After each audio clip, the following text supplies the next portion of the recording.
জয় গুরু সবাইকে। আমার তো বহু বছর মা নেই, কিন্তু আমার বদ্দি আমাদের মার মতো। বদ্দি আমাদেরকে এত স্নেহ করে, ভালোবাসে। আমার যে মা নেই, কিন্তু তার সেই অভাবটা আমার বদ্দি আমাদেরকে কখনোই বুঝতে দেয় না। আমরা যখনই সময় পাই, যা কিছু সমস্যায় পড়ি, সব কিছু আমার বদ্দিকে জানাই। আর যখনই মনে হয় যে না, আমার খুব ইচ্ছা করে, তখনই আমি ছুটে আসি বড়দির কাছে। বড়দি আমাদের বট গাছ। আমরা ঠাকুরের কাছে আপনারা সবাই করবেন, আমার বড়দি যেন সুস্থ থাকে, ভালো থাকে, আরও অনেক দিন বেঁচে থাকে। জয় গুরু সবাইকে। জয় গুরু সবাইকে। আমরা আজকে আসছি গাইবান্ধা, একটা ঝটিকা সফর।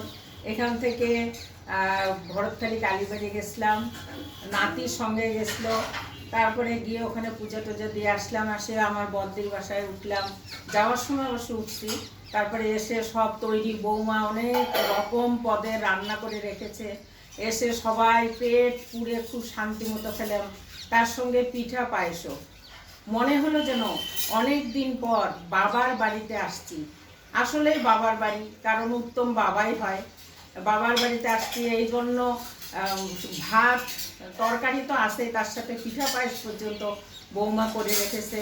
দুই নাতিকে নিয়ে সেগুলো খাওয়া দাওয়া, অনেকক্ষণ গল্প গুজব, খুব হাসাহাসি, অনেক আনন্দ ফুর্তিতে দিনটা আজকে কাটালাম। খুব ভালো লাগছে, থাকতে ইচ্ছা করছিল, কিন্তু বাসায় না গেলে হবে না আবার, সেই কারণে আমরা চলে যাচ্ছি। তবে সবাইকে বলছি, সবাই ঠাকুরের পথে চলেন, ঠাকুরকে মাথায় নিয়ে চলেন। আর আমার বড়দির এবং বড়দির পরিবারের, তার ছেলে, তার বউ, তার নাতিদের সবার জন্য প্রার্থনা করবেন। তারা এবং আমরা সবাই যেন ভালো থাকি, ঠাকুরকে মাথায় নিয়ে চলতে পারি, ঠাকুরের পথে যেন থাকি।